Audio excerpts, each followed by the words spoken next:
मेथी घेतली बारीक चिरून. हळद टाकते, लाल तिखट, जिरे पावडर, धने पावडर, तांदळाचं पीठ, चण्याचं पीठ, आलं लसूण पेस्ट, मीठ, थोडंसं पाणी. थोडं थोडं पाणी घ्यायचं आणि पीठ मळायचं.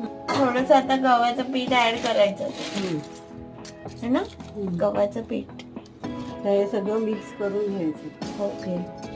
थोडे तीळ, सफेद तीळ मळून घ्यायचं. पाणी टाकायचं थोडं.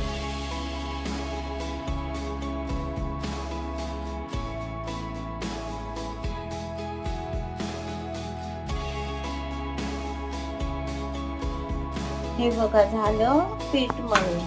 तेल आता ते मळून घेणार. आता ते लाटणार, भाजून घेणार चपातीसारखं. हे बघा झालं.